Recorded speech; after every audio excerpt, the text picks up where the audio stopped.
2021. The theme of the talk today from UiTM referred myself, my name, and I will be responsible page and also 19 pandemic, and please stay safe from the property talk put it a few times.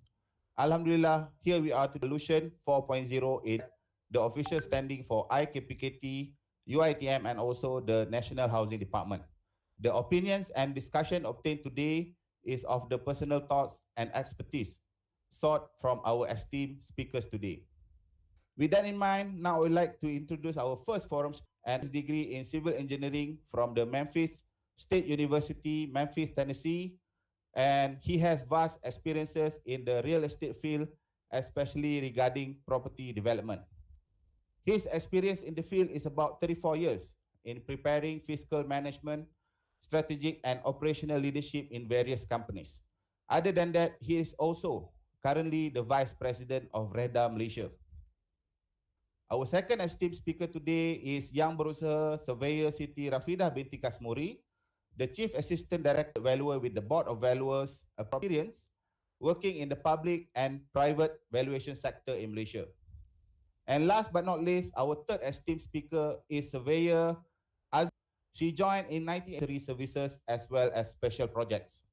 Her academic background is in Bachelor in Land Economics, University of Aberdeen, and also Executive Master in Business Administration.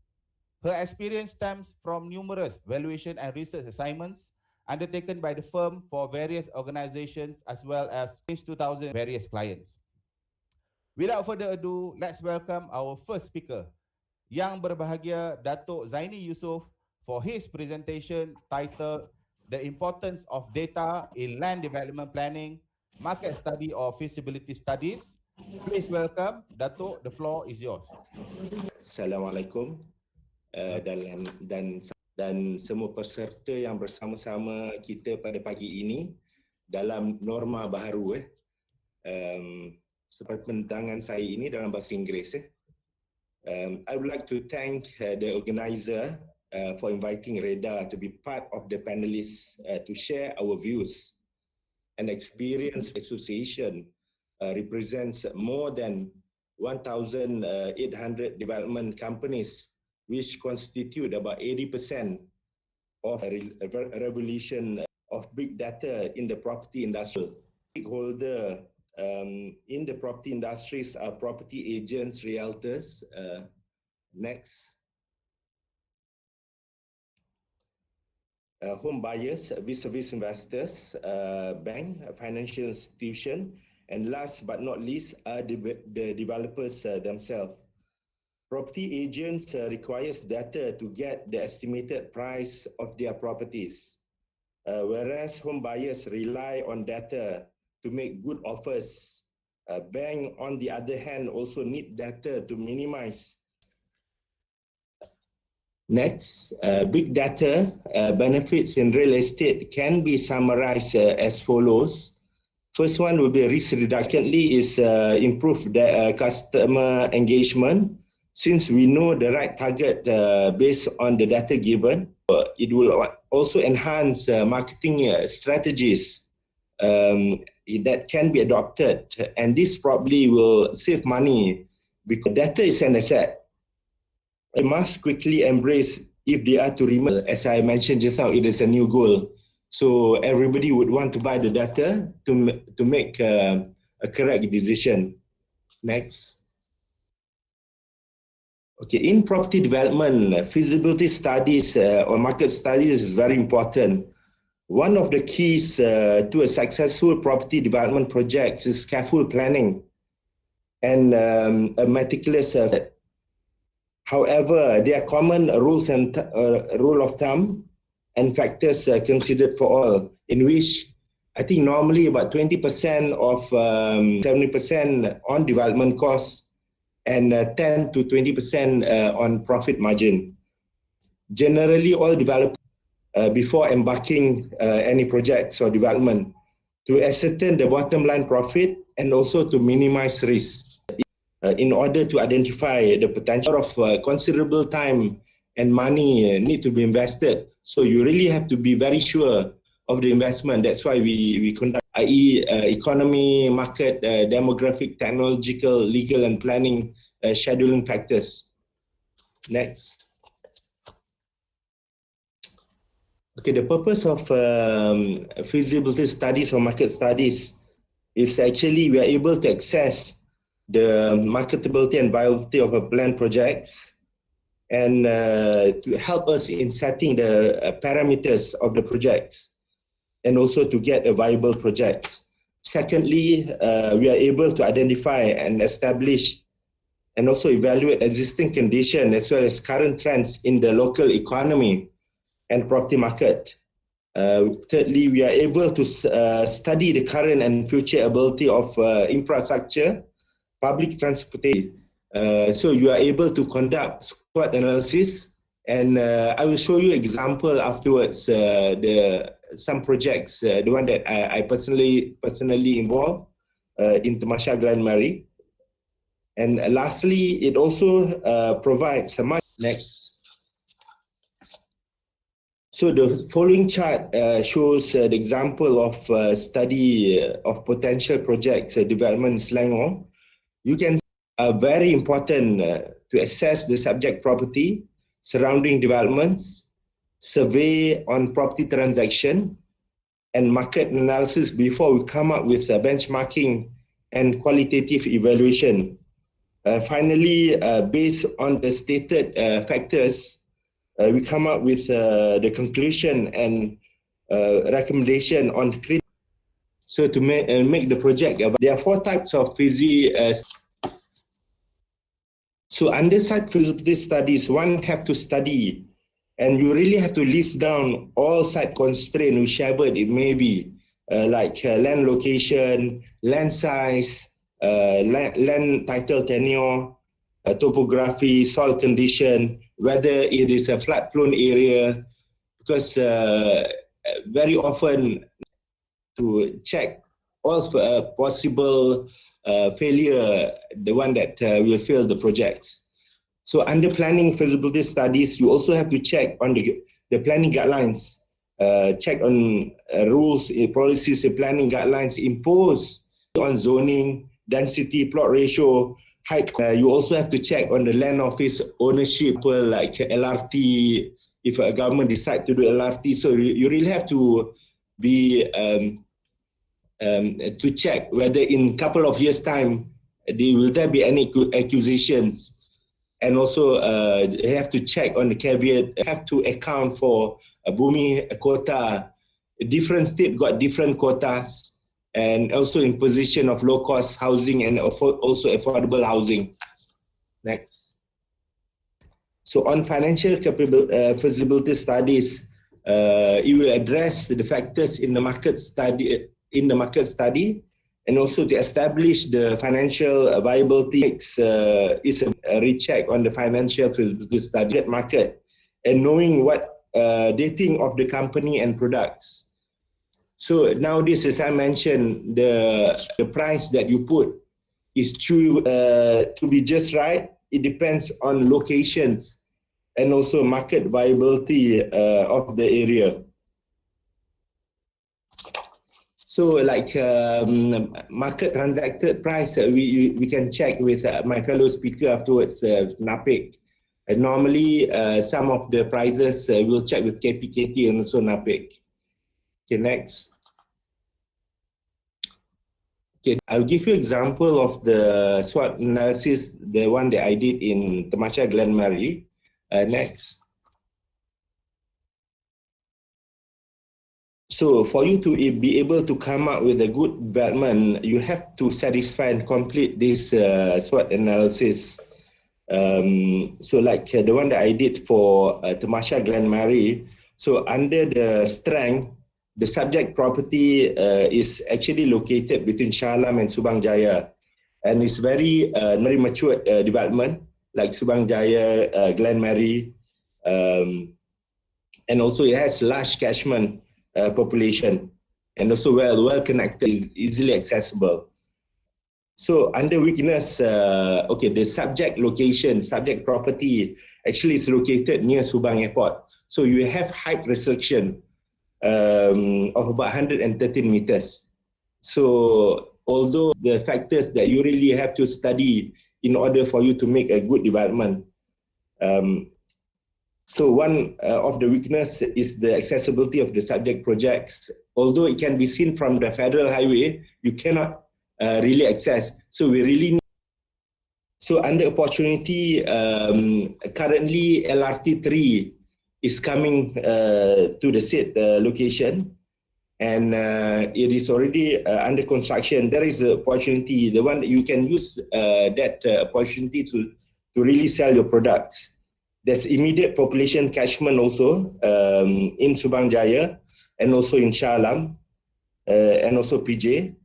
And it's a good opportunity if, say for example, you do commercial developments in Masya Glen Mary, it's a good opportunity to complement Subang Jaya commercial district, but you need to study on the right products rather than flood in the market with the same products.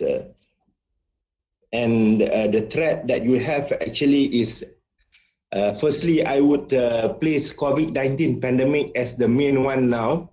Market condition due to the economy, and also you really have to consider how to market the products.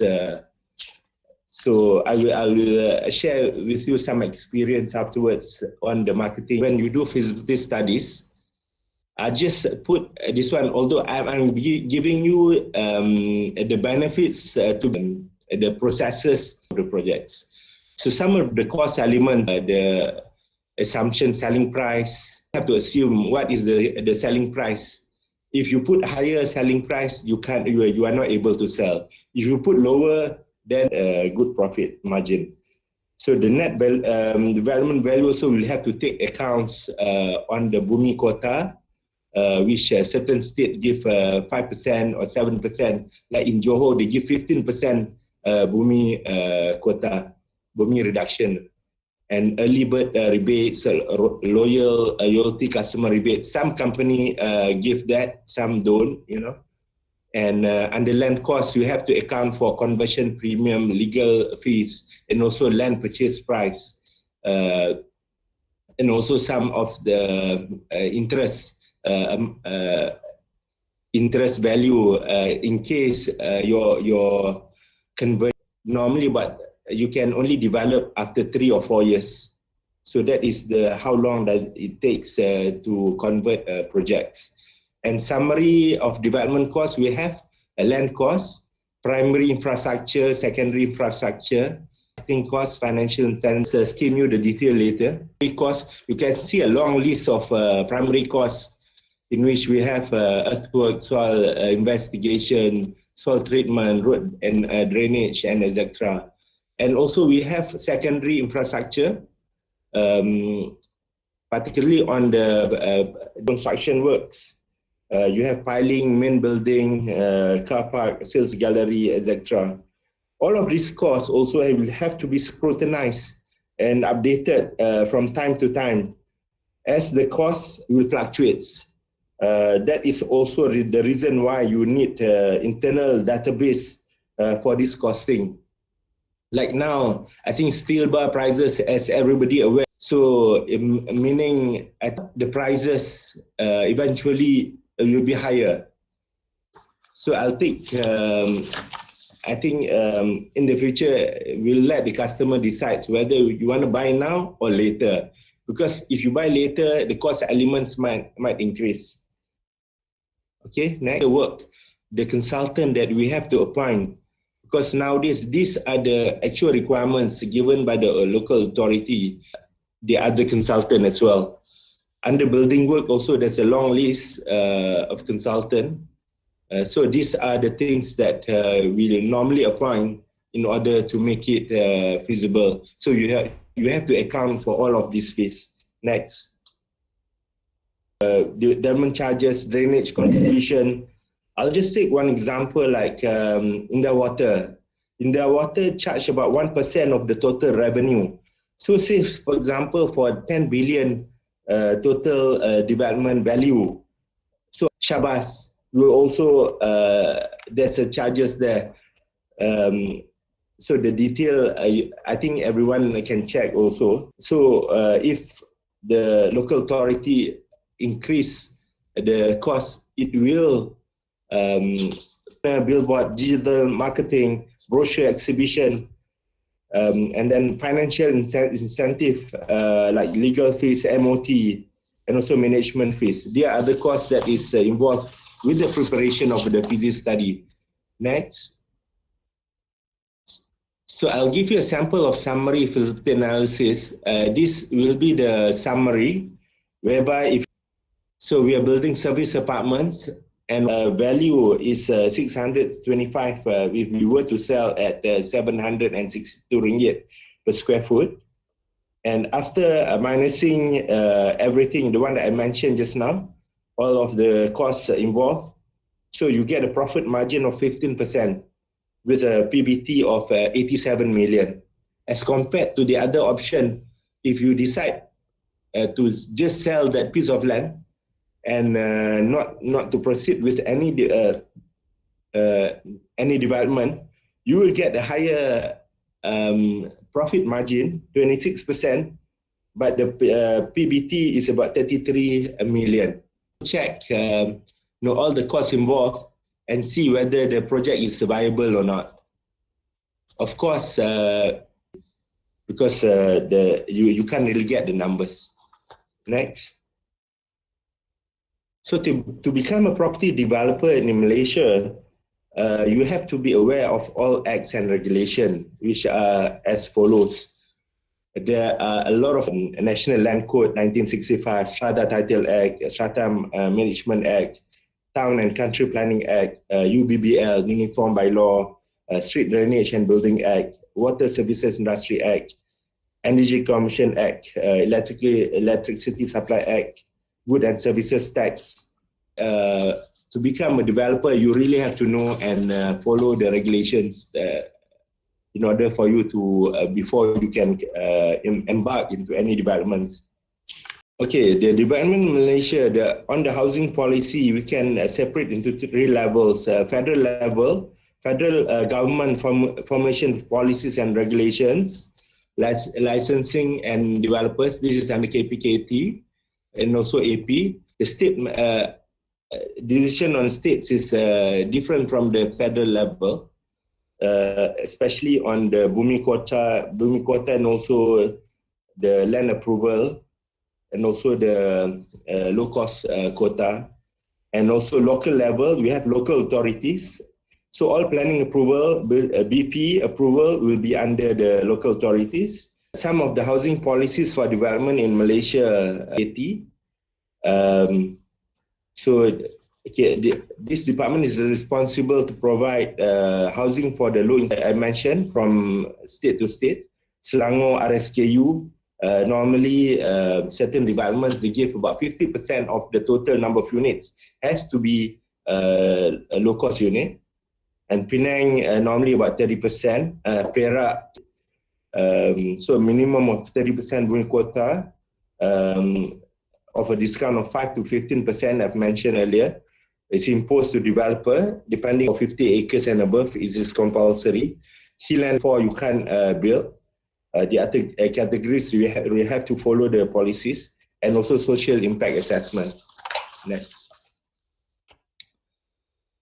So under planning guideline also, there are a series of guidelines that you have to follow. Facilities, transportation and traffic, environment, infrastructure and utilities, and also other planning guidelines. So these are the guidelines that you really have to follow. Next. Okay, so sorry to interrupt. Yeah. But maybe we have about 5 more minutes. Maybe. Okay. I will wrap up as soon as possible. Okay. Okay. Next. Okay, under market intelligence. So this moving forward, you have to go into the e-brochure apps on iPads. So these are the requirements, the one that we have to follow the new norm. Via Facebook and IG leads ad, because you can't meet the purchaser nowadays. So these are the one of the tools. Okay, 3D master plan web version. Next. Yesterday, I saw a big banner on QR code. They displayed in the sky, and then you can capture the QR. Okay, next. So the drones.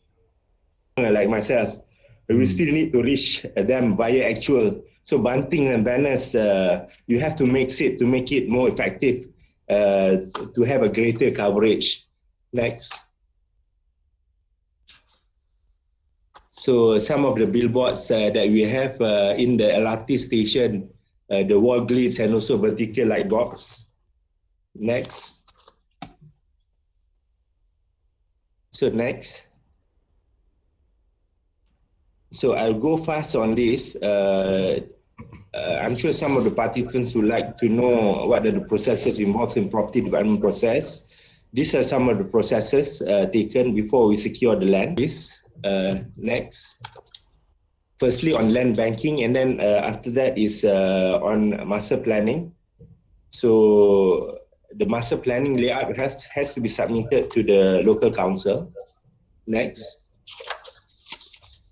And so this will be my final slide. So our wish list. So REDA had various platform proposed for the state and local level, and mainly understanding on how new launches perform in matching of local affordability would be achieved.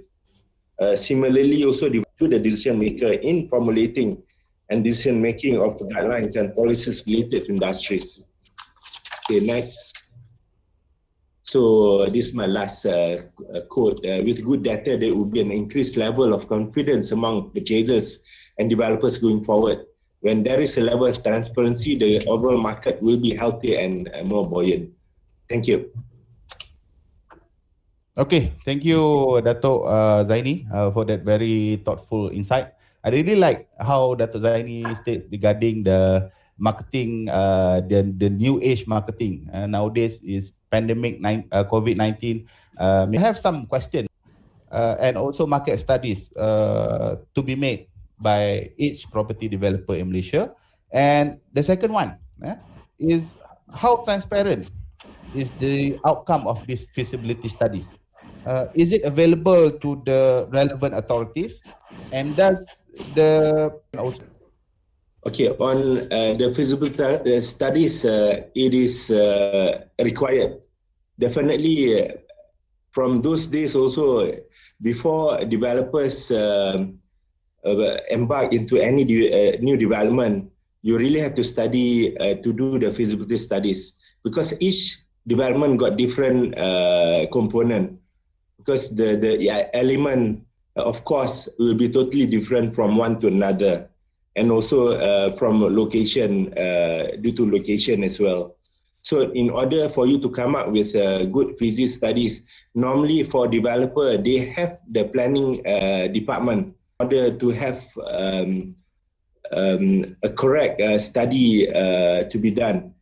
And some of it, nowadays, we have to submit to KPKT as well. Property buyer in Malaysia watching this, maybe we can get a little bit more confidence, especially from the developer side. Another thing I want to ask regarding your opinion. So yesterday, I've read a news article by Tan Sos for B4, and also he also can you give your insight on this, especially from the developer side? Is it doable, or is this something that maybe is not very practical in the property industry right now? Okay, that is based on opinion. I think as to Tan Sri Vincent Tan comments. So for me, actually, to also a small amount will do. You know, if not, they will not be committed. If they are not committed, then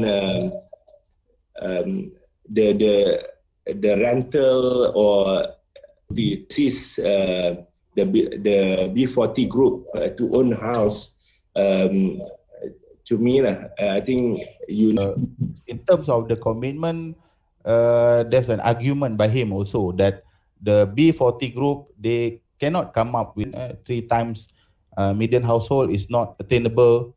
So, Dato', what do you think? Because Tan Sri Vincent said that in Klang Valley right now, for every 1,000 units of affordable houses being offered, there's a waiting list of about 10,000 to 60,000 people to purchase this affordable housing. So, what is the role of REDA in this? So, what can REDA do to help these potential B40 buyers? Currently, all affordable housing is under KPKT and also certain states. So as far as REDA is concerned, we support the government initiative to increase the affordable homes by requirements 50%, like in Selangor units we have implementing by constructing the medium and high cost houses. So we could increase the numbers of affordable homes in Malaysia, and also so that B40 can buy the property actually. Okay. All right, Dato', thank you very much for your answer on that, on the comments. I think that is all the time that we have for the presentation. Maybe Dato' can also give insights on the next presenter's presentation. Okay, so thank you very much, so much. Dato' Zaini, for our second speaker for today, which is we have Yang Berusaha Surveyor Siti Rafidah binti Kasmuri from the National Property Information Center NAPIC JPPH, with the presentation title Data to Determine Housing Demand and Supply, When Shall the Two Meet? Please welcome Surveyor Siti Rafidah. The floor is yours. Thank you. Assalamualaikum warahmatullahi wabarakatuh. And salam sejahtera kepada semua parti for inviting NAPIC as one of the panel in this forum. Okay. Before that, I would like to introduce, my name is Siti Rafidah from National Property Information Center, Valuation and Property Services. Slide. Okay, my presentation today will focus on data to determine housing demand and supply based. Next. Okay, this presentation highlight 4 main points: property market overview, residential transactions, residential inventory and construction activities, and property market. We have residential new launches and residential unsold status. Okay, indicators of demand and supply in the housing property market: market activity, property inventory, construction activity, and market status. So here I would like to share some of the main snapshots of the overview property market 2020, which is launching last month. All the property market data are available in NAPIC portal 2020. Okay. As compared to 2019, the year recorded about 295,000 of transactions worth 119 billion. Okay, it's showing a decrease of 9. Okay, refer to the trend of transaction since 2016 within 5 with decreased 9.9%. Okay, by subsector, residential lead the overall property market with 64.7% contribution in volume. Next. Okay, this is a property transaction by subsector. Okay, volume of transaction across the subsectors. Commercial dropped 21%, industrial 24%, development land and agriculture decline. Okay, in terms of value, all subsector decline between 9 to 34%, except agriculture. Okay, residential property transaction is one of indicator for housing demand. Should be operated to achieve an equilibrium between demand and supply. In actual fact, housing market is far to provide a balanced situation between housing demand and supply. We in NAPIC define residential transaction data for housing demand. Transaction data divide into two, primary and secondary market. For residential property inventory, construction activities data, and new launches are indicator for 2020. A total of about 191,000 residential transactions worth 65.87 billion were recorded. Okay. It's showing a decrease of 8.6%. Next. Okay. By state, as compared to 2019, all states recorded decrease in the volume of residential transaction except Perak and Terengganu. Okay. Selangor contributed the highest volume of the national market share with 23%, followed by Perak 12.8 value. All states recorded contraction except Kedah, Sarawak, Terengganu and Kelantan, which recorded marginal increase. Okay, Putrajaya recorded the highest decrease, followed by Sabah, Johor and Selangor. Okay, next. Okay, this is by types. Market activity focus on terrace houses, then high-rise and also low cost. The rise were semi-detached, detached, cluster and townhouse. Okay, by price range, residential property market activity continue to focus on of the market shares. Okay, then followed by 300,000 to 500,000, 21.9% shares, and 500,000 to 1 million, 12.7%, and more than 1 million, 3.7%. Next. Okay, as I mentioned earlier, residential inventory and construction activity are indicator for housing supply. Okay, next. Okay, residential property inventory data comprises 3 stages of development, which is existing stock ataupun kita panggil sebagai stock sedia ada, inventory sedia ada. Then incoming supply, penawaran akan datang, and planned supply adalah penawaran yang dirancang, million units, with another nearly rest houses and condominium apartment dominated in all stages in the market. These are, previous. In order to, based on completion, start and new plan supply. Next. Okay. By state, Selangor and Johor were the leading state with high number of units in all 3 stages. Okay. Majority of the existing supply comprises landed properties with 69.3%. Okay. In construction activity, we have completion, siap dibina. The term used when the building construction works are completed and CF is issued within the review period. That means 2020. Then new plans rancang units, construction activities on a low tone. Okay, as we show, completion, start and new plan supply declined significantly. Okay, completion were down by 12.2% units, start reduced by 18.6%, new plan supply dropped by 20.5%.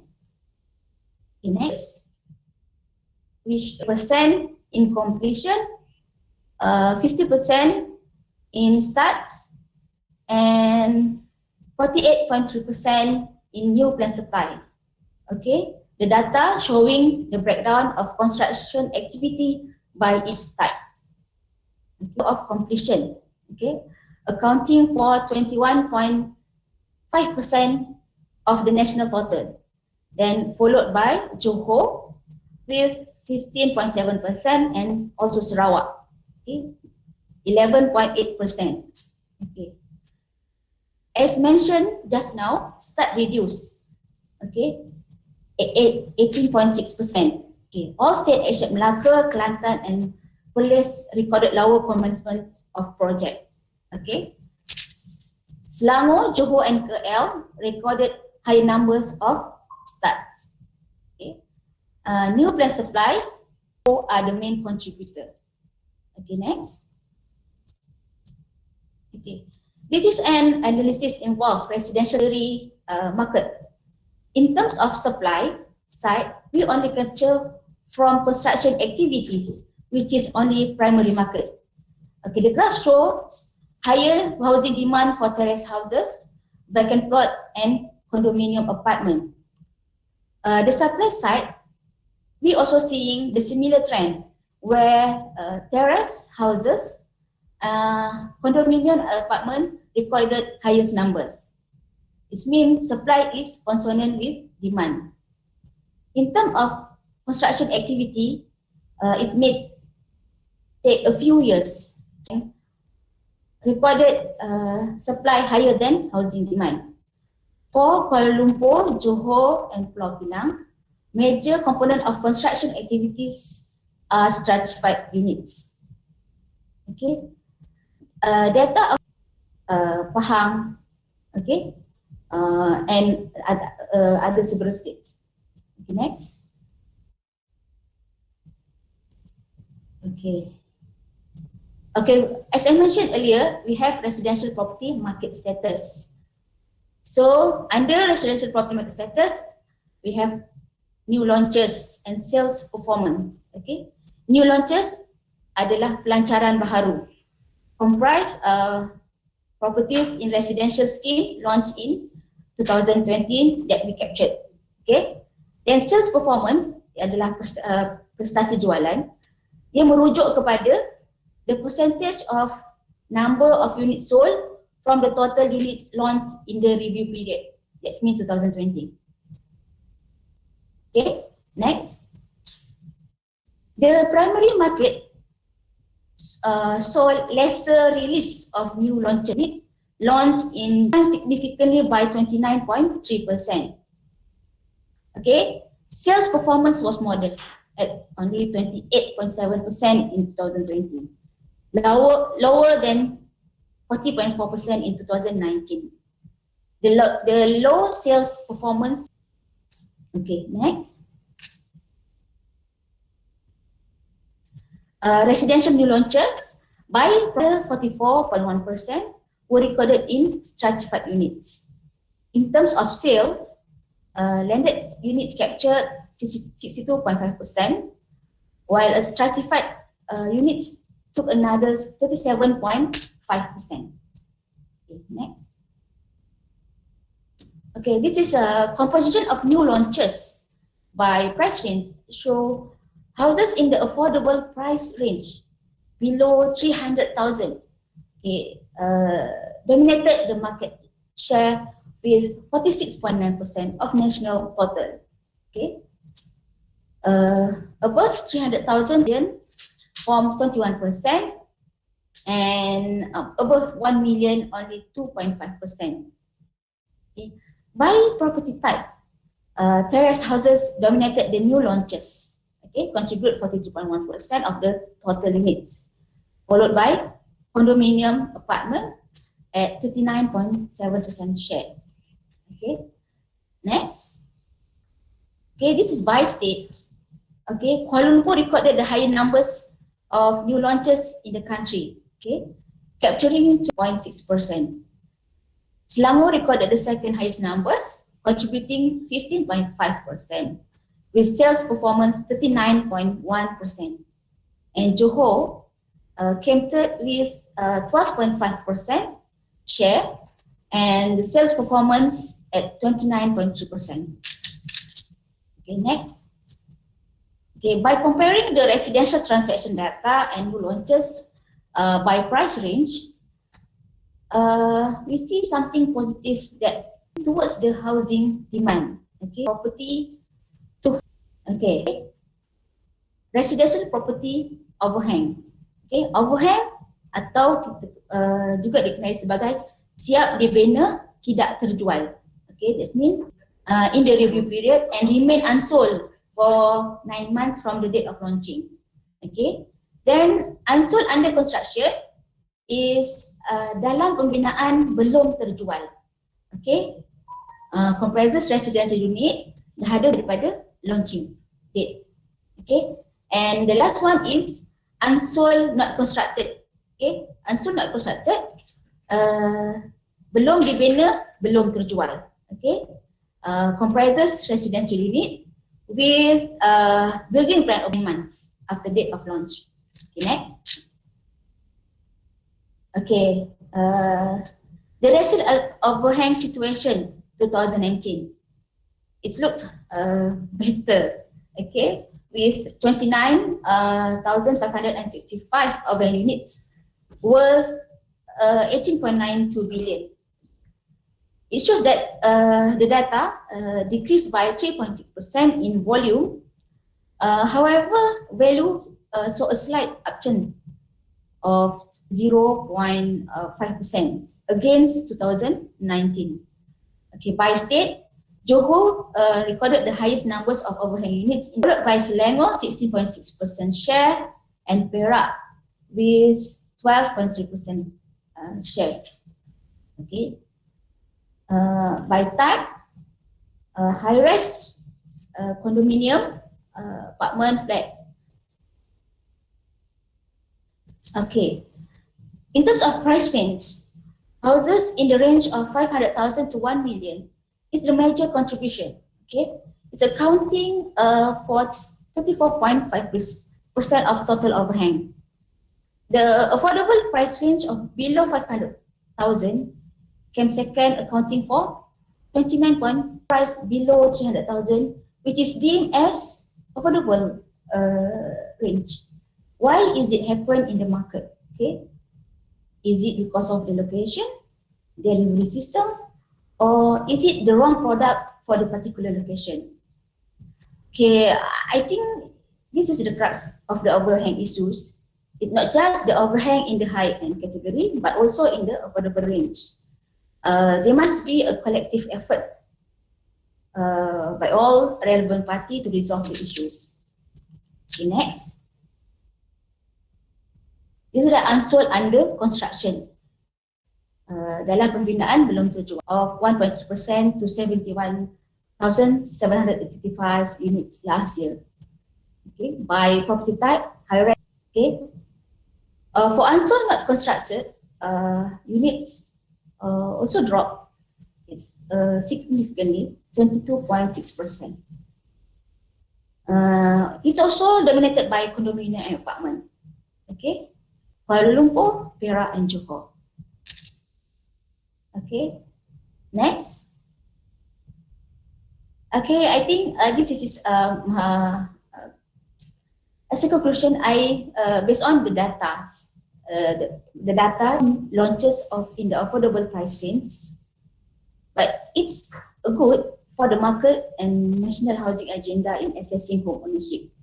Okay, by especially among the 40s as well as M40s. Okay, it shows the data also that demand and supply data will never meet that how the real estate market is.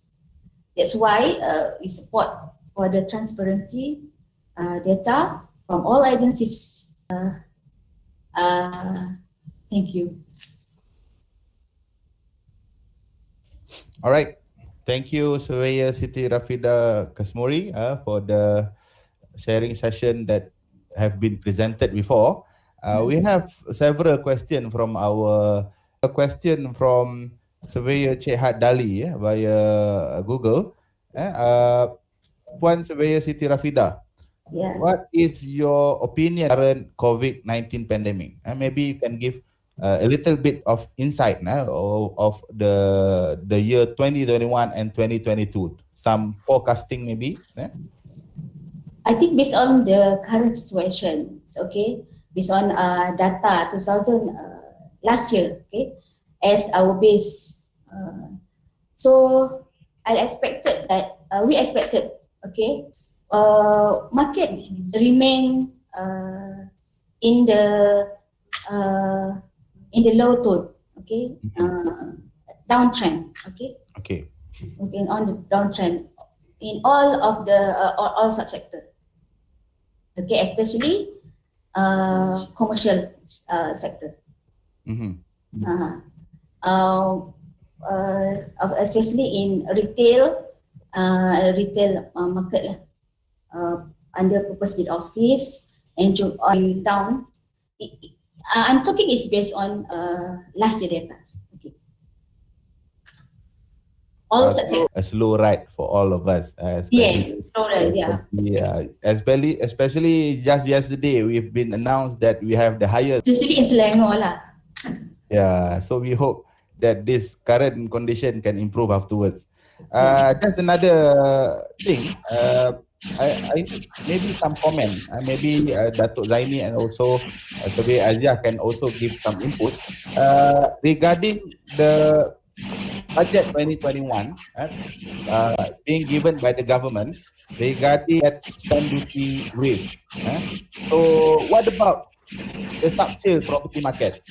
Is there any relevant policies or even suggestion that NAPIC can give towards the government in helping to spur the sub-sale property market in 2021 and also 2022? What's your comment on that? Sub-sale market? Yes. The trend now, based on transaction data, secondary market also going down in 2020. Okay. Actually, for secondary market, not focusing on just primary market. Okay. This is an alternative to the housing buyers, especially for the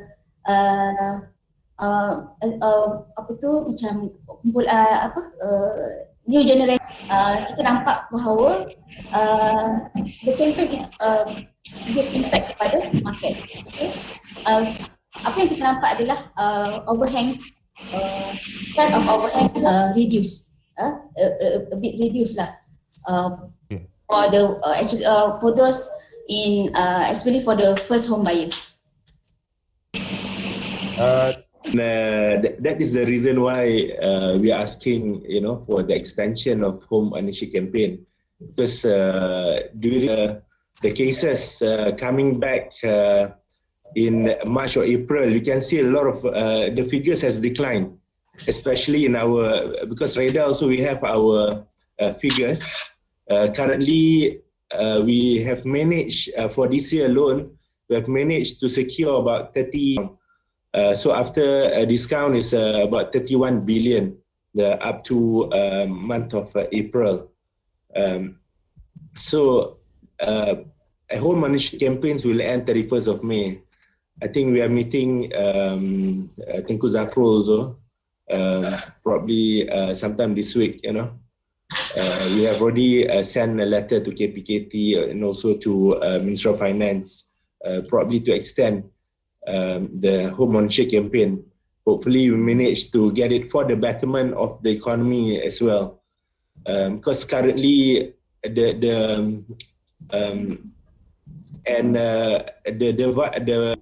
is the reason why probably we need another extension, although there will be a reduction of revenue duty. But as what you mentioned also, because currently the waiver on RPGT, real property gain tax, is until end of the year. So a lot of property been transacted, although we don't have the actual figures because it's not registered under home ownership campaign, but the actual transaction on a secondary market is definitely there because people are taking the opportunity to capitalize on the waiver on RPGT until year end. Thank you. Okay, thank you, Dato'. Thank you, Dato', and also Surveyor Siti Rafida. So maybe that's a very good insight. We have both from NAPIC and also from REDA, our developers association. So maybe the two sides can help to collaborate, especially to help in terms of the property sales during this. So moving on towards our Azia Yusof from CBRE WTW, our own property consultancy firm. So please welcome Surveyor Azia with her presentation titled Property Market Report Significance Towards the Property Market. Terima kasih Tuan Pengerusi. Assalamualaikum, selamat Hari Raya, Aidilfitri semua. Kepada datuk-datuk, tuan-tuan, puan-puan dan juga para hadirin semua virtually and juga my fellow speaker seperti speaker sebelumnya, if I can actually give my presentation in English. Okay, so our topic is actually property market report. What's the significance for 670? So we have not failed to produce the property market report. So the intention of having this property market report is to inform the public and all the readers what's the perspective for the outlook, basically based on the data that we have compiled or analyzed in the previous years. So I think we should go to the next slide. Okay, what's the importance of the report would more or less reflect what will be the, if it's not current, at least it informs what's the property market performance. And the contents of the property market typically would address to this, what's the price, rental, yield, number of supply, what's the overhang situation, and also what's the target market.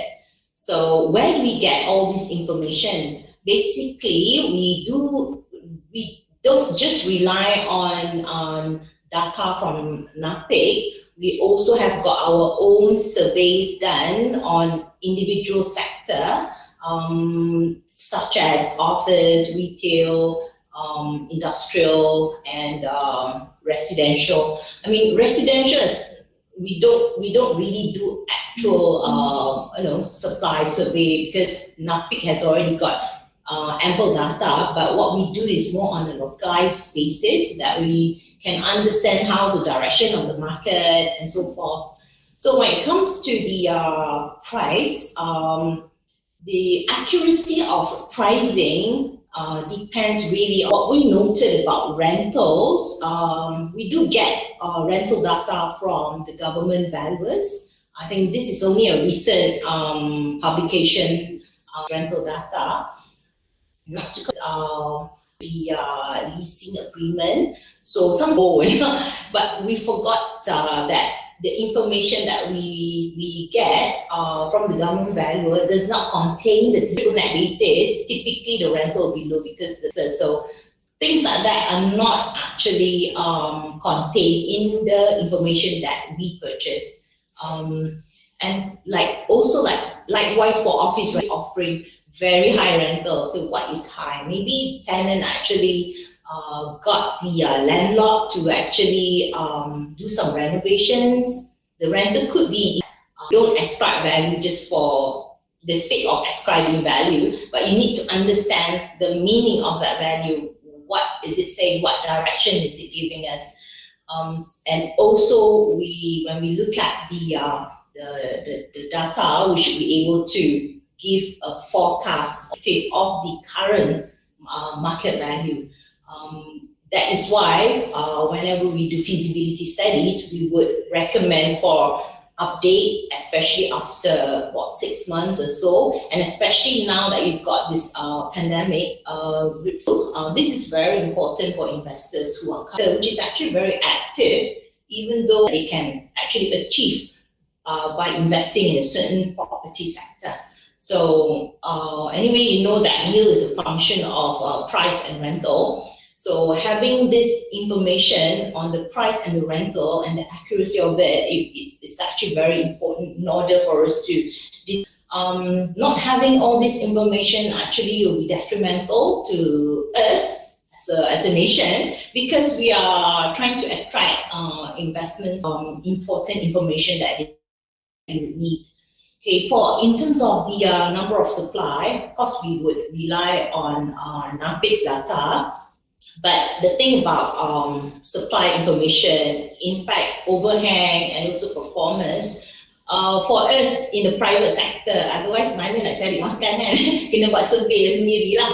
So we go on ground, we talk to our whoever, let's say occupiers or the tenants, and also identify what are the premises that are currently vacant or occupied. So we go into oversupply may not be relevant. So usually investors will go, of course they will invest in a prime location because in anticipation, they can adjust their expectation, because if you had noticed 5 years ago, investors are offsetting net yield growth, so you can't get it now. So having all this updated property market report, it will give them a new perspective that, well, the yield, you should revise their yield expectation. So recently, especially in the last 3 years, where there's news of oversupply and so forth, investors have more or less revised their expectation to a bit lower and more realistic actually, because in other countries, their yield are not as high as us. So we are coming towards a situation where yields have been compressed basically. But I guess it's something that we need to work on our system and how to make it more efficient. Report where we would attempt to portray what's the supply trend and also market preference. Again, market preference are derived from surveys, whereas supply trend again from surveys and also combination of NAPIC data. So from there, like VCs or analyze their data, we can actually identify what type of property that's actually being offered in the market. Trend now has been shifted for the in terms of supply of property from more of a landed residential in the suburban. Land supply is very scarce in Kuala Lumpur, so you would expect to have more strata developments being built within the Kuala Lumpur, and that again should prompt all the relevant authority that there will be implications on the property management, strata title act. So there's a lot of things that actually will need to be considered whenever you have got this signal coming saying that, oh, there's a lot of launches in Kuala Lumpur. What does it mean? Then you start looking, okay, how are we going to manage all this strata property? What about land title? Are they being issued in this? Are these systems being worked out and working more efficient? In order to facilitate a very smooth transition of property market. So, and again on the market preference, is because market preferences are more towards the young generation. But again, you need to combine this supply data with the demographics profile. So this aging into a micro aspect of it. You can't conclude that the young generations would actually identify the kind of the likely buyer, whether the buyer will come from within Klang Valley or is it outside Klang Valley. All that you need to look at the population data as well. And also for us, when we do this population data survey, we call it trade area demographics. We also carry out some the current consumer preferences. Are they aging? Are they young population? It could be a combination of young and old, and there's a gap in the middle because the the 30s and the 40-year-old will probably move trade area catchment survey, is it? As per se. Mentioned this now about the data transfers. When I say there's no detailing on published data, just now I mentioned about the lease terms. There's also another thing on the selling prices that the government valuers sell to the private sector, to registered valuers like our firm. We use a lot of JPPH. We call it JPPH data. It's what rooms, what's the main floor area.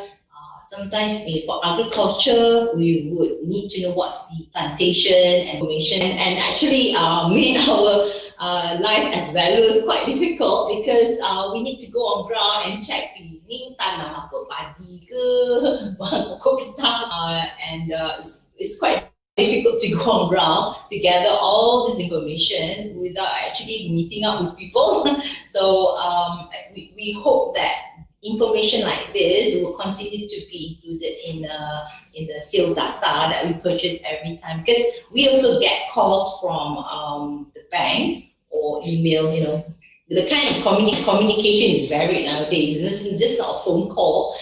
We do sometimes we sound some figures so that the bank would actually have an agreement with a prospective buyer and come up with a loan.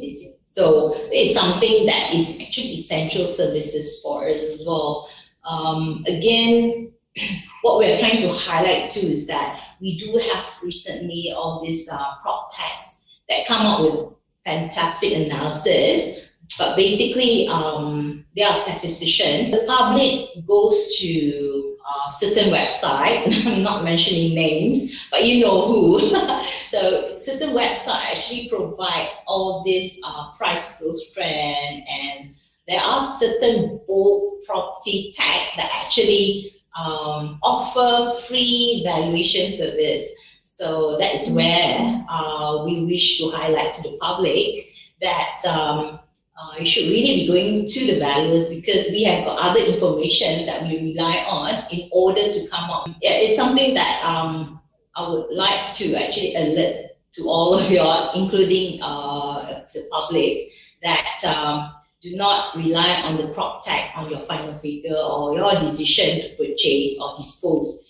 Go to a registered valuer, and that will be the wisest thing to do, because sometimes we have additional information.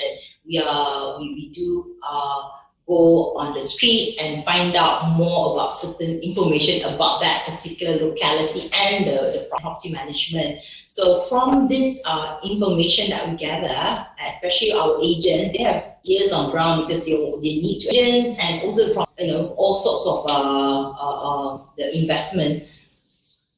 So for us, we are in a better position to actually gauge what to say that having the information collated by various sources are not important. Actually, that forms the basis of our justification whenever enhance it by having additional surveys, queries, all the talks with our agents. Particularly important, especially on NAPIC, because when I say inconsistency in data reporting, for instance, NAPIC, you mentioned that your information in respect to this transaction for those properties sold within 9 months?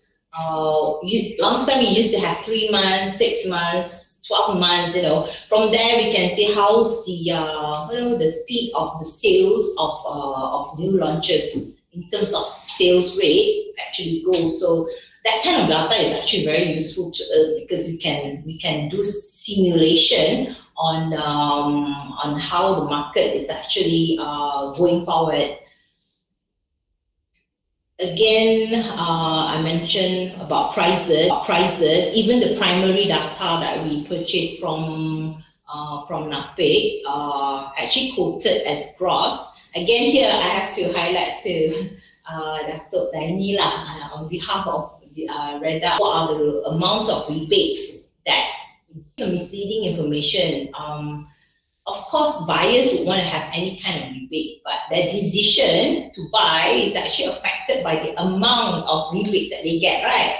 So we hope that Radar can inform members to give accurate information in respect to the prices, so that people like us, the consultants, it's like, you know that information is not right, or we can't really say, but it's easy for us to justify in our report. Because if the SPA is signed on a net, it should really be net, not gross price. So I think that's one of the thing that we found about the data that we purchased from government, is because this is the only time that we can actually highlight where Radar is around. Sorry, okay, so the next thing is about our current data. By the time, I'm not criticizing, just that we are highlighting that the reason why for us, CBRE, we do, so what we could do is that we have to rely on the past data again, but again, we do have investors want up-to-date information. Sometimes we are not able to provide because the current data that we purchase also are like typically 3 to 6 months out of date, and everything could be computerized, and you can actually get all the raw data in NAPIC's centralized system. At least it's not like 3 months or 6 months out of date, it's more like maybe 1 month out of date. So at least it helps. Sometimes can be a bit too outdated now. And also there are correlation on the supply, especially on the industrial, and this is again for NAPIC.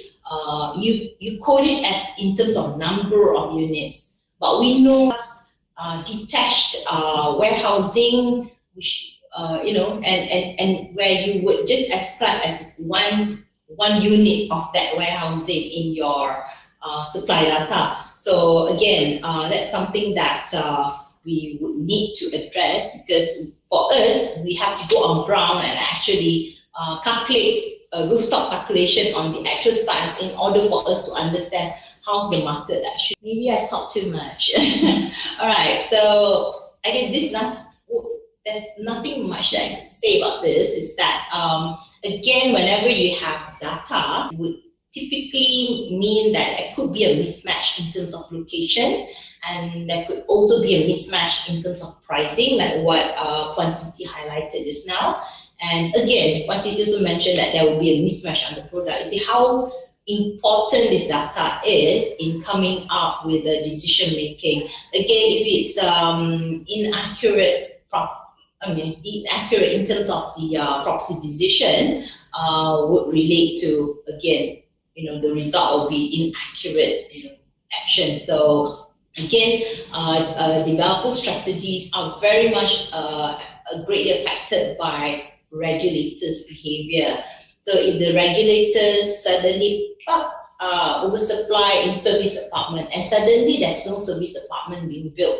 In a recent study that we did in Johor, we found that this, or rather lack of supply of the apartments for the B40, which is greatly demanded, especially in Johor Bahru. So again, regulators need to be mindful of the accuracy of information that they receive from the ground. Again, under the RSM, which I'm currently chair, into the property overhang situation, so we actually analyze the policies.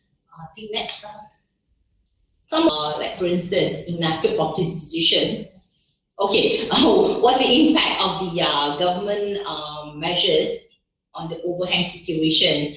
Well, one of the things that we found out is that when the state government allow for a higher threshold price, suddenly there's an influx of the supply of this kind of property, and these are the price above 1,000 ringgit per square foot, and we saw a large proportion, or rather an increase in the new launches of this kind, that's the kind of a policy measure that you need to be very sensitive. Also, in terms of take-up, there's also a lack of data to show real number of take-up rate in the primary data as well as in the secondary data. I mean, we wouldn't know what kind of demand for the secondary market. Again, that's another conclusion with regards to the impact of the government intervention in terms of direct production of affordable housing to the property supply, to the targeted group. I've already highlighted in our own, private sector market and feasibility study that this is something that's okay, and quite true for most of the developers, especially in the government projects. Pricing is not the product is not competitive in terms of pricing, and sometimes the quality can probably not be that good. Wait, this is one, is it? Yeah. All right. Okay, I think the next slide is I have my last slide actually. What we are recommending is that there should really be a centralization of property data in Malaysia.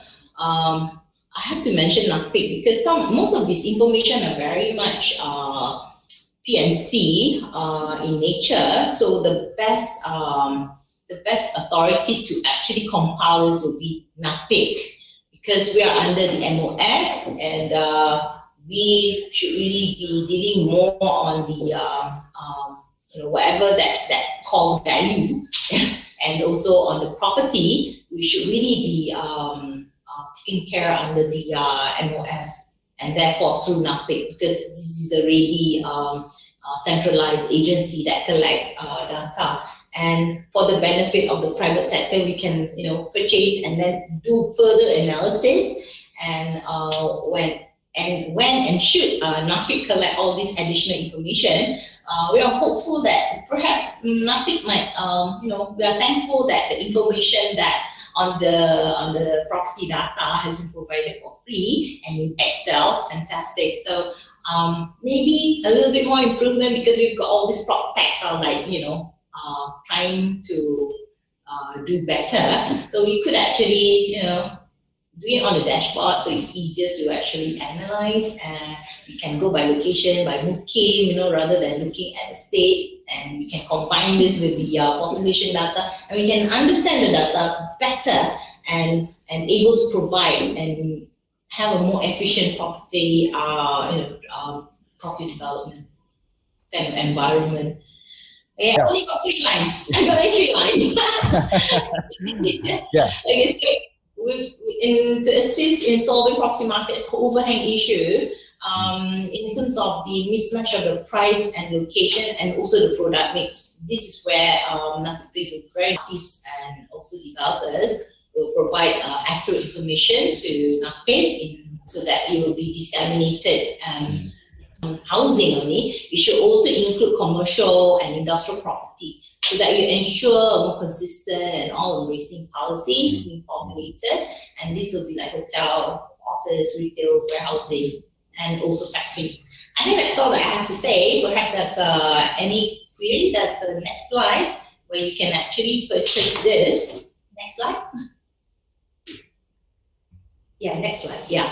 So, you got the property surveying division where we produce this, and our CBRE property market report you can actually download in our website. Okay, thank you very much. Okay, thank you so much to Surveyor Azia. It's very whereby not talking really about policy, but we're talking about what is happening on the ground right now. So I'm giving some space to Surveyor Rafida also, because Surveyor Azia mentioned a lot about the data from NAPIC. So, Mira. Yes, I think NAPIC so many times for Azia, 9 branches of Malaysia in our portal. Okay, in our portal we have the rental in price range also available in the tables that public can refer. If let's say they want to buy a house in certain schemes, they can look into the price range. Okay, then we also at NAPIC hope that all data providers, okay, for completion data, forget plan approval. So we need cooperation from all these parties, all the data providers, so that include the building managers, so that we can give the data back to the public, to the property players, because in collecting of data, it needs the cooperation in all parties. So if I'm not saying as real time. Yes, we understand that our publication in quarterly, that is the best just now. Okay, that is best now. Okay, today. So especially for market status, we also get data from JP. I'm very thankful to these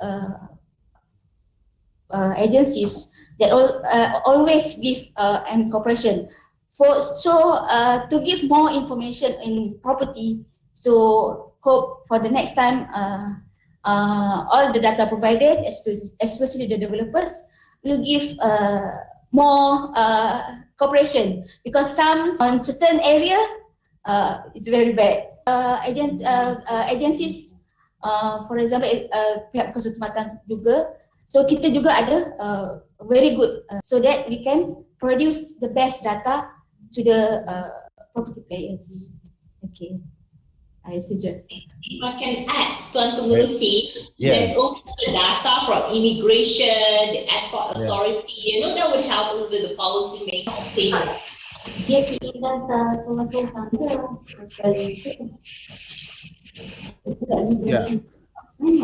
Yeah.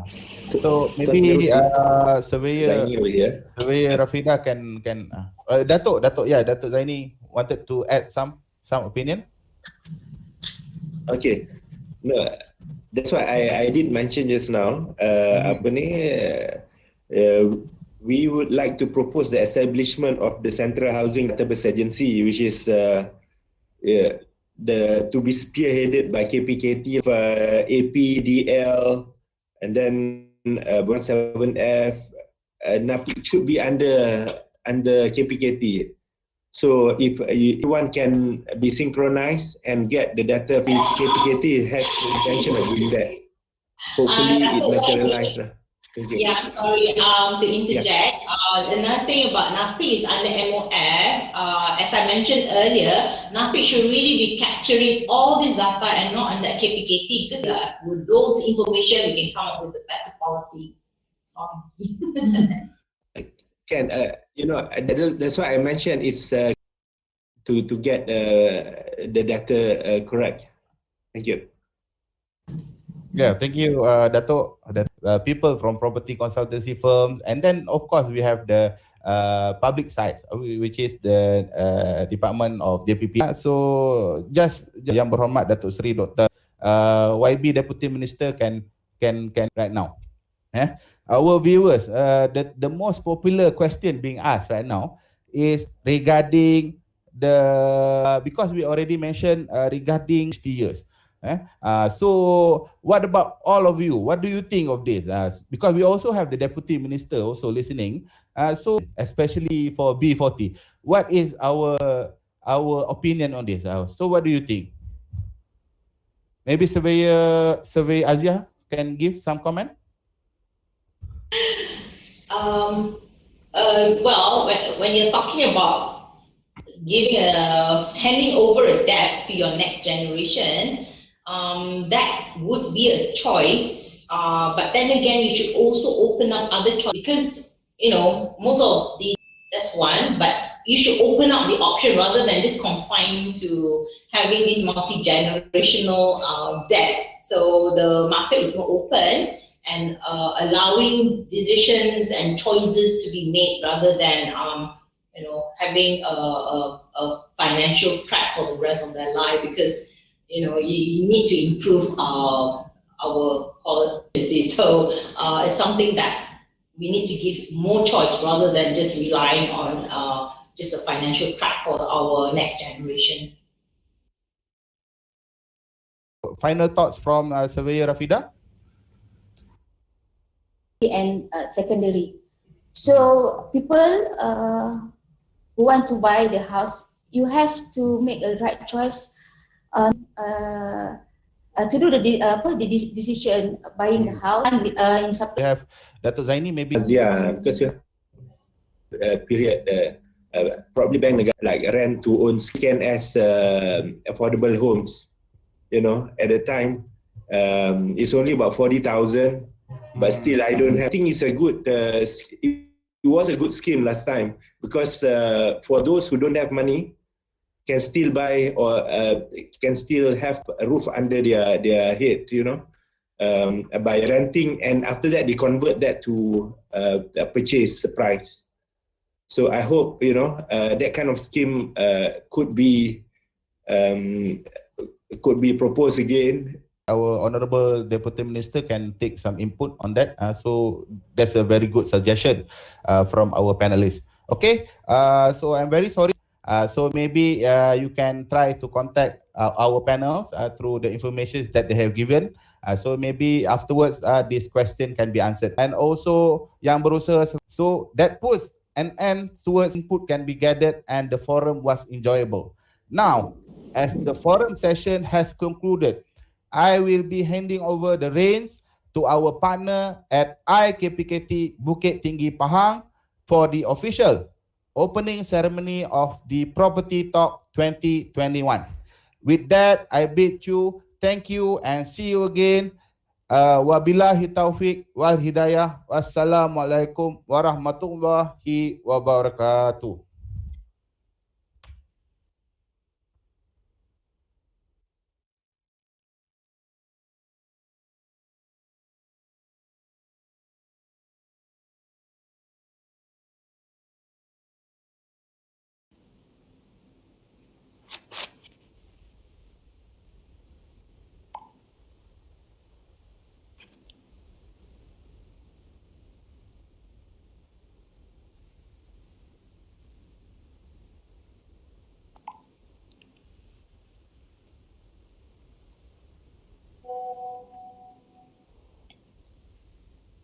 Kita akan bermula sebentar lagi.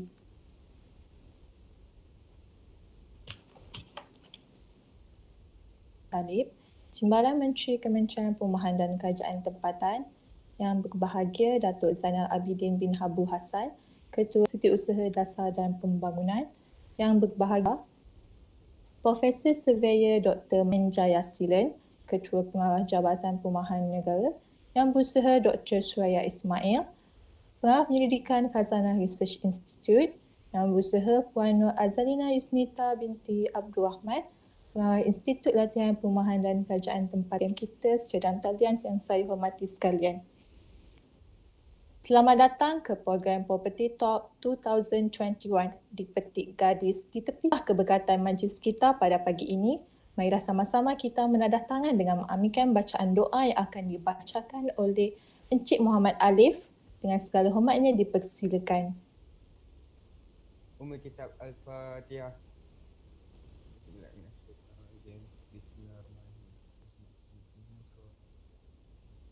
Wa ala alihi washabihi ajma'in. Ya Allah, Ya Karim, Ya Wadud, sesungguhnya kami berhimpun pada hari ini bagi menyatakan lebih-lebih lagi nikmat yang melimpah ruah. Berkatilah dan rahmatilah perjalanan majlis perasmian Property Talk 2021 pada hari ini. Sesungguhnya Engkau Maha mengetahui bahawa kami di sini ingin menimba ilmu-Mu yang sangat luas bagi mengembangkan ilmu pengetahuan kami sebagai hamba-Mu yang Engkau redai. Ilmu-Mu, sinarilah hati-hati kami dengan cahaya serta mengamalkannya. Ya Zal Jalali wal Ikram, kurniakanlah juga kepada kami kesihatan anggota, kecerdasan dan mampu mengangkat martabat diri, keluarga, masyarakat dan negara. Antal Wahab. Amin, amin ya rabbal alamin majlis. Saya dengan segala hormatnya mempersilakan yang berusaha Dr. Suraya Ismail, Pengarah Penyelidikan Khazanah Research Institute, bagi menyampaikan bab yang bertajuk Housing, Cities and the Fourth Industrial Revolution pada pagi ini. Dipersilakan. Ismail bin Haji Abdul Muttalib, Timbalan Abu Hassan, Ketua Setiausaha KPKT, Datuk Dr. Mary Wong, Datuk Azhar Ahmad, TKSU masing-masing. Yang berbahagia Profesor SR Dr. Mat Yusof Hamid, AMP, Rektor UiTM, rakan baik saya, Encik Jaya Selen. Thank you very much. And some of the work that the session before me, and insyaAllah petang ini, apakah sebenarnya baseline kita dalam presentation saya yang selama 10 minit ini. I will try my best to give a bit of a baseline of where we are now in terms of housing and cities, and then how can we then future-proof in the future in making sure that the fourth industrial revolution can be beli dan jual. Next slide. So some antecedents. The first industrial revolution, it was a shift of reliance from animals to human effort. And then kita tukar kita punya primary source of energy. The second industrial revolution was in the 19th century and the first 2 decades of the 20th century. Di sini banyak major breakthroughs in the form of electricity, ammonia, and new forms of power generation. The third industrial revolution began in the 1950s. The development of digital systems, communication, and rapid advances in computing power, which have enabled new ways of generating, processing, and sharing information. Saya kurang pasti whether kita dah what we call the cyber physical systems, involving entirely new capabilities for people and machine. Capabilities are reliant on technologies and infrastructure of the third industrial revolution. Jadi kalau basis ataupun kita sudah ada the technology of the third industrial revolution, maka and man can then AI, breakthrough materials, Internet of Things, and approaches to governance. So governance kita pun akan berubah that rely on. So kalau kita tengok dari segi tahun, inilah tahun-tahun berlakunya ini di the West, dalam negara-negara Barat. Dan saya nak petik satu quote yang kebanyakan negara dan juga the use of the fourth revolution. Tetapi kebanyakan negara yang berjaya melompat ke revolution keempat, most of them have done very good work in the third revolution, which is the industrial period. Jadi saya nak bawa in truth and whether that industrial revolution can propel us to the fourth revolution, dan jika tidak, apakah cara-cara terbaik and apakah we can actually achieve some methods of gaining that fourth, the benefits of the fourth revolution, industrial revolution. Next. So ni gambar-gambar cantik. Next. So saya mula daripada 1857. Jangan laju sangat. Boleh? Okay. Where our penempatan is like this. So at the back of your mind, you ingat tadi the tarikh-tarikh industrial revolution dan kita tengok di mana kita. Because sometimes bak kata pepatah Melayu kena ukur baju pada badan. So we look at how the West have embraced certain industrial revolution, and then we look at how we have done it, and can we actually do it without putting more effort, because it appears as if maybe we did not go through that growth evolution, and then suddenly kita nak leapfrog, mungkin kita perlukan lebih banyak dynamism. So this adalah kepada mengikut sungai, Sungai Kelang, because that was the colonial type of industries. Infrastructure yang dibuat juga adalah semata-mata untuk colonial export dan import. Next. The countries have started the import and just letak di Malaysia sebab of our colonial experience, and the role of seperti yang selepas 95, the airport also help a lot. So these are the things. Katakan sekarang, saya bagi contoh, is in PJ and therefore and Kuala Lumpur, and a good punya type of meals for students. So something as simple as that is the fourth industrial revolution. So now, alangkah baiknya even that service can be given to renting, housing, commercial, di mana ada kosong esok. So this is the big issue, not just about collection of data, but also user to service and user for decision making. Next. Dan kita juga akan lihat apabila berlakunya problem in amenities, this will also happen. So we have to map it properly from the stakeholders' needs, from digitalization to visualization, integration dan solution. Saya lihat rata-rata smart city, dia digitalize dan terus pergi solution. Dia tak buat these two other steps of visualization and integration. So with AI, there's a lot of simulation, gap analysis, platform building yang akan menolong untuk memastikan solution yang kita bagi itu adalah solution yang betul. Because sometimes because AI, we have many variables and we start doing big data analysis, the variables can be wrong. This is one thing, the variables can be wrong depending on human error. Benda ni kena banyak ada step. But this solution juga, next, is not just one. And this solution juga tak boleh PBT seorang saja buat. There are so many partners that must be in this endeavor, resources and the proceeds or the profits of being part of a smart city or what we call the fourth industrial revolution cities, whereby satu taman ataupun town, but more of subject matter experts, digital infrastructure service, in digital infrastructure, connection access and R&D, which everybody must do because cepat R&D for this type of initiative. Value proposition, sebab tak semua orang, how do you ensure that lagi tinggi? Who will dictate what is good for the city? Kalau saya dengan kumpulan grup pun saya selalu bergaduh kan. So imagine when you want to put all these views and claims, what type of city we want. This is the new Facebook pun orang tak pakai dah sekarang sebenarnya. So there are many other platforms that tries to ensure that claims and counterclaims from other people, consensus building is there. Attend to it straight away in your turn. So if we are serious about going into this fourth industrial revolution, we must know the tsunami that would come if we are not ready.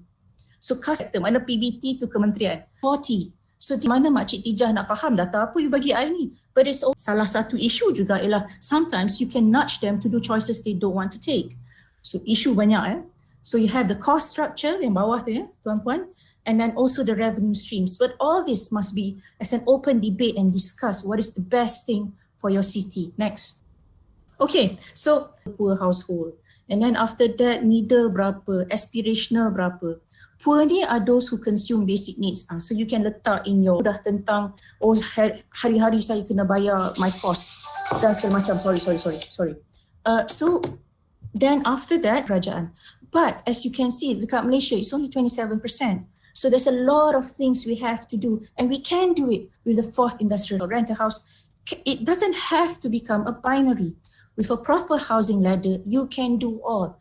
Tak ada duit, our real property, housing market is competitive. Both primary and secondary, we have to lump it together, primary and secondary. And of course, kita jangan to be orang kata lawan capitalist for no reason, because asset accumulation is also part of the property ladder. Next. So sebagai conclusion, reconciling the initiative of the fourth industrial revolution. Historically, saya based on colonial punya economy and commodities, I can even say, I project this hypothesis that we never went into the industrial revolution. So when some of my even colleagues di TRI cakap we were deindustrialization, terpakai, letak dan kita hantar balik. But that's fine. That's business process re-engineering. That's fine too. But within that process, did we actually have developed the intellectual capacity R&D to go for the fourth? Was MSc. MSc started that. New econ is now the firms. Mereka the fourth industrial revolution better. Now, what juga negara kita? If WhatsApp all the time, tak ke mahal phone ni 1,4,000 kan.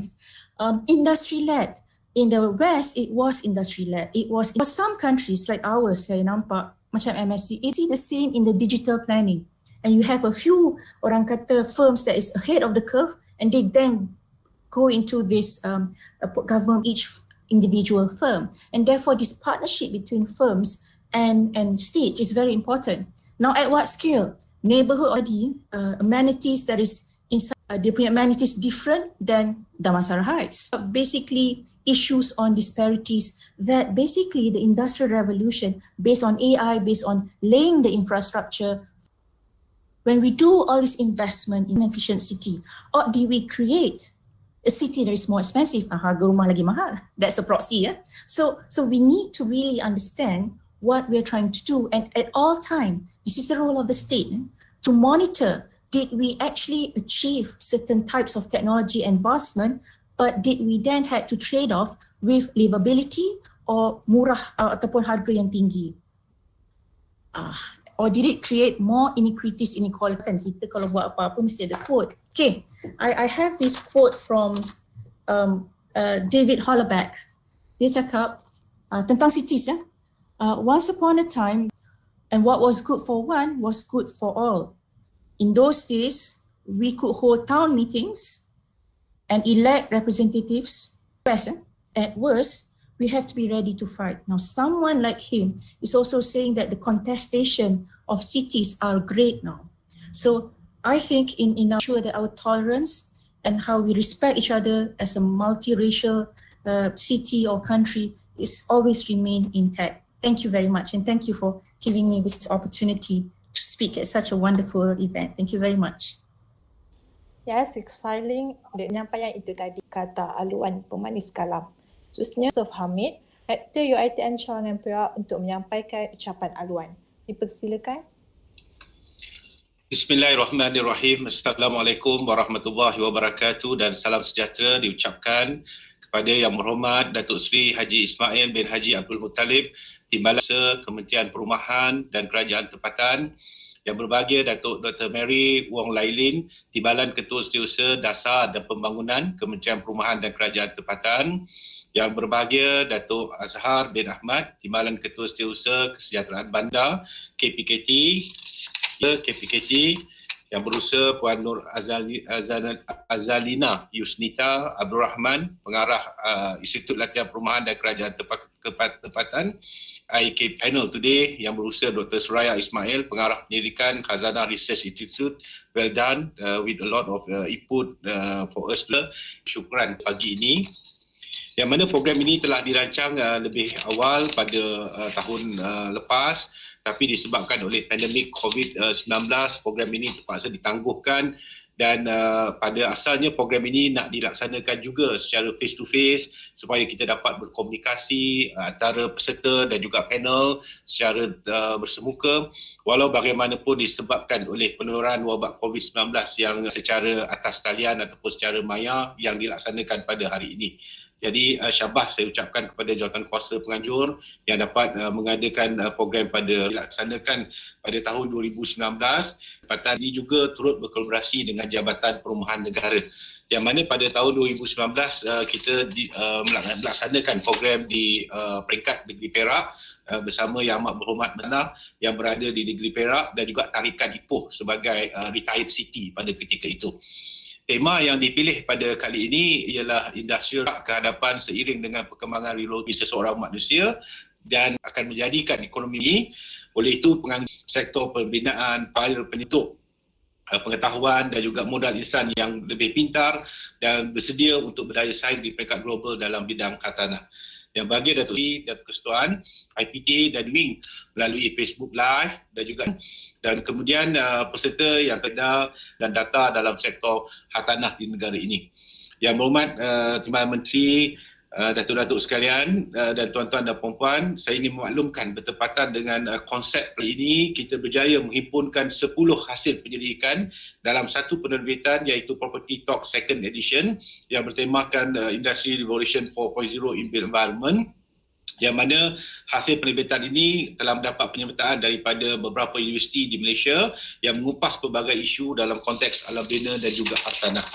Dari penerbitan ini kita berjaya menghimpunkan golongan pakar dalam isu harta, Dr. Suryani, Dr. Nur Razi sebagai rujukan. Terima kasih kepada Yang Berhormat Timbalan Menteri, Kementerian Perumahan Kerajaan Tempatan, Institut Latihan Perumahan dan Kerajaan Tempatan dan semua yang terlibat dalam menjayakan program pada pagi ini. Semoga kerjasama ini kita dapat teruskan lagi pada masa hadapan. Sekali lagi saya ingin merakamkan ucapan syabas dan tahniah kepada Jawatan Kuasa Pelaksana Property Talk 2021 dan pada petang ini juga akan ada berlangsung pembentangan dan juga penganugerahan kepada Best Video dan juga Best Paper Award dari segi kajian yang dilaksanakan. Sekian. Yang berusaha Profesor Surveyor Dr. Mat Yusof Hamid sebentar tadi. Seterusnya, majlis dengan segala hormat dan sukacitanya ingin mempersilakan Yang Berbahagia Datuk Zainal Abidin bin Abu Hassan, Ketua Setiausaha Kementerian Perumahan dan Kerajaan Tempatan untuk menyampaikan sepatah dua kata. Nampak nama tu Dayang Nur Syahira.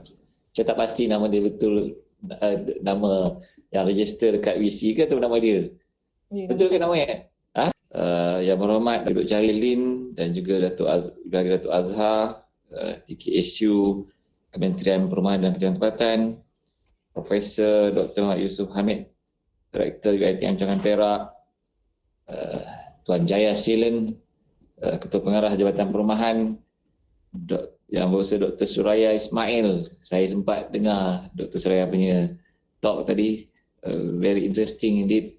Dan seterusnya bagi Datuk, tuan-tuan yang saya hormati sekalian.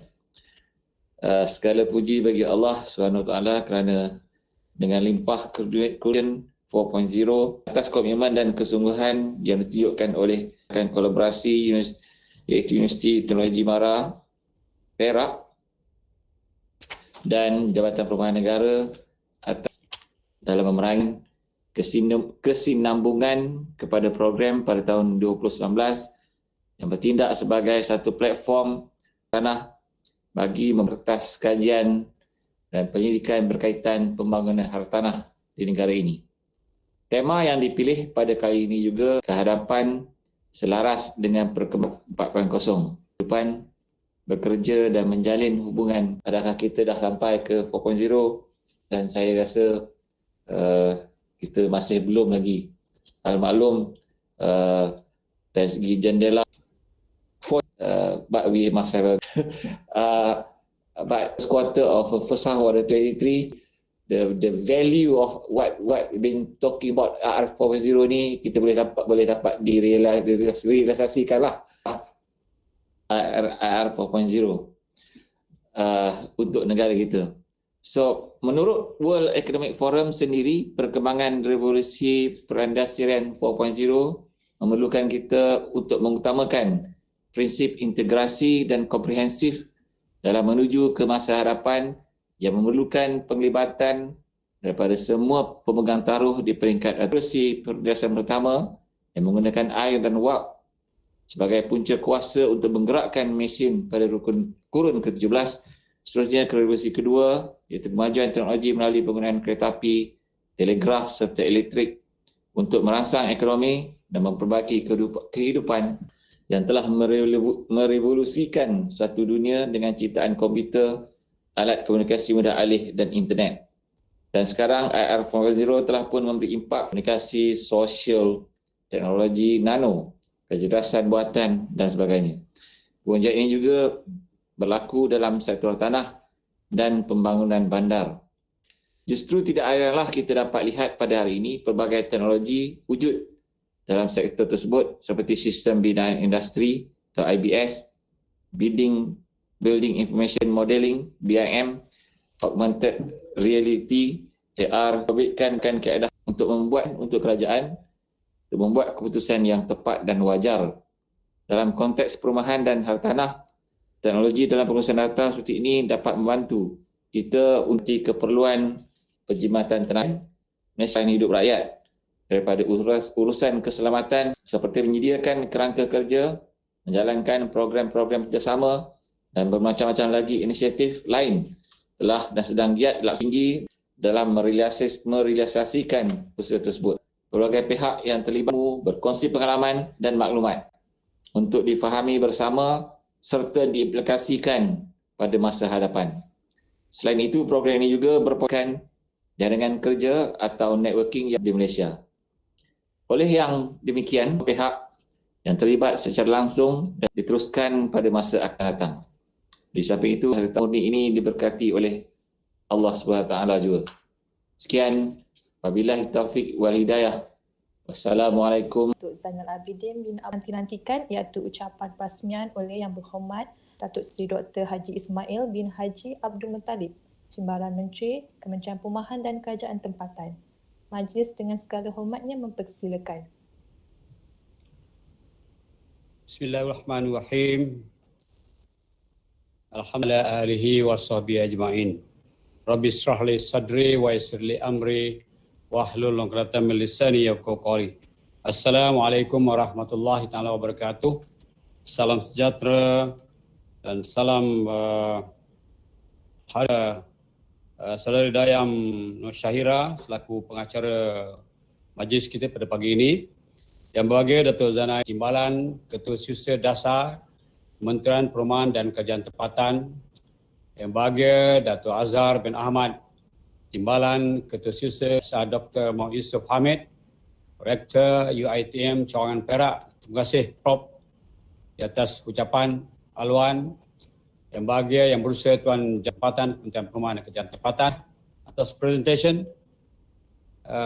Yusnita Abdul Rahman, pengarah IKPKT yang menjalankan dua tanggungjawab sekarang. Yang pertama ialah mengendalikan bersama persidangan ini dan yang kedua ialah menjaga masa-masa COVID-19 di Genting Highland.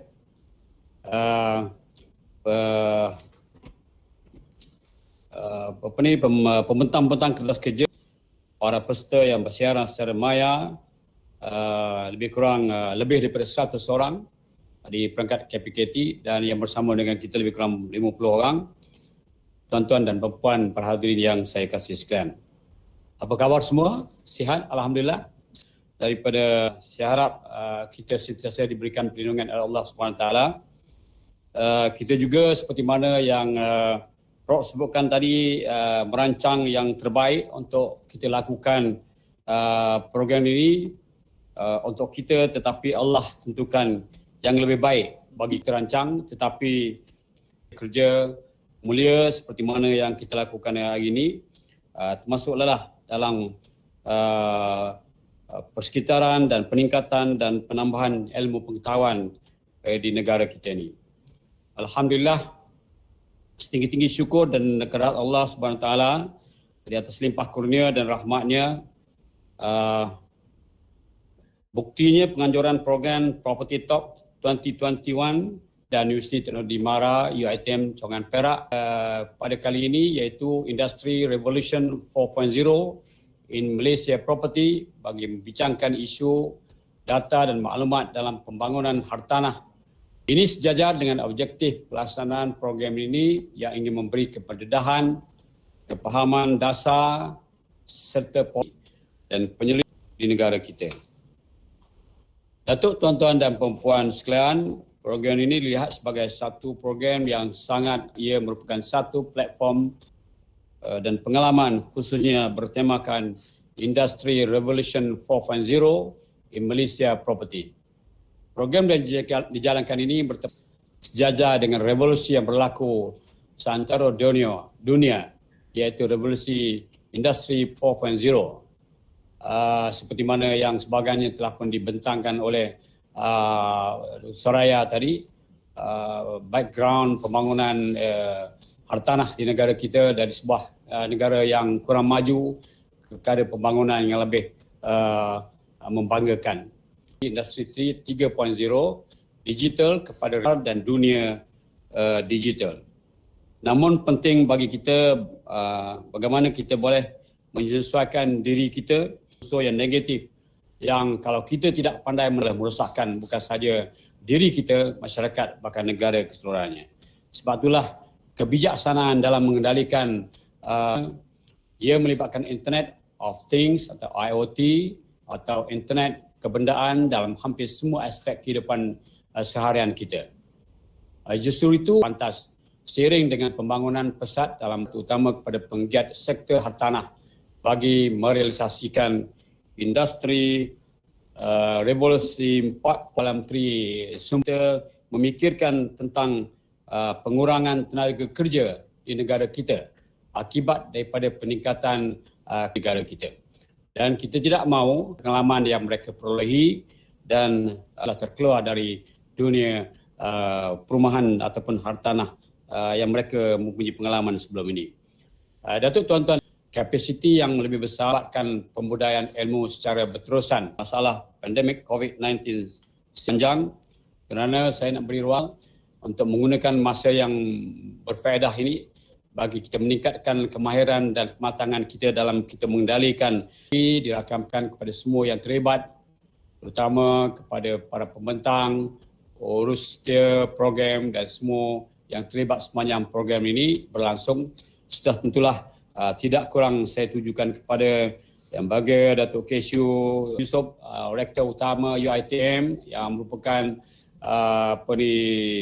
rakan kongsi kita dalam melaksanakan program ini, Ketua Pengarah Perumahan, Dr. Seraya dan pembentang-pembentang yang lain di atas penglibatan dan pengorbanan yang tuan-tuan dan puan-puan berikan dalam kita menjayakan langkah-langkah terbaru kita bagi meningkatkan diri dan juga dalam keadaan seperti kita berada dalam norma baru COVID-19 ini. Dan marilah sama-sama kita berdoa kepada Allah SWT supaya Allah dapat mengurangkan penularan COVID-19 di negara kita ini dan menurunkan kadar penularan COVID ini yang hari ini telah mencecah lebih pada 6,000 kes setiap hari. Dan kita mohon juga kepada masyarakat di negara kita ini, please tolonglah akur pada SOP yang telah semoga program ini beroleh usaha murni ini dirahmati dan tempatan. Saya ingin mengucapkan selamat menimba ilmu kepada semua peserta yang terlibat. Saya yakin program ini mampu memberikan manfaat pada semua peserta dan dapat diadaptasikan di masa akan datang. Saya juga berharap program seperti ini dapat walaupun itulah ketiadaan kita pada masa akan datang. Dengan lapas Bismillahirrahmanirrahim, dengan doa bersama dari kita semua supaya Allah melindungi kita dari COVID-19 ini. Jutaan terima kasih diucapkan kepada Yang Berhormat Datuk Seri Dr. Haji Ismail bin Haji Abdul Muttalib, Timbalan Menteri Kementerian Perumahan dan Kerajaan Tempatan atas kesudian merasmikan majlis kita pada hari ini. Majlis akan dimeriahkan lagi dengan tayangan montaj Property Talk 2021 Industry Revolution 4.0 in Malaysia Property. Kita saksikan.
berakhirnya tayangan montaj sebentar tadi, maka berakhirlah majlis perasmian kita pada hari ini. Saya, Dayana Syaya, selaku pengarah majlis pada hari ini ingin memohon maaf andai terdapat salah dan silap sepanjang mengendalikan majlis ini. Pergi ke dusun memetik kelapa, kelapa muda, kelapa balik. Jari disusun, maaf dipinta. Panjang usia bersuar kembali. Dengan ini, berakhirlah majlis perasmian program Property Talk 2021. Bahagia Datuk Seri, Datuk-Datuk, Tuan-Tuan, Puan-Puan. Majlis kita akan berehat sebentar sehingga jam 2:30 petang untuk sesi pembentangan UiTM. Sehingga kita bertemu lagi. Wabillahi taufiq wal hidayah. Wassalamualaikum warahmatullahi wabarakatuh. Sekian, terima kasih. Waalaikumsalam warahmatullahi wabarakatuh.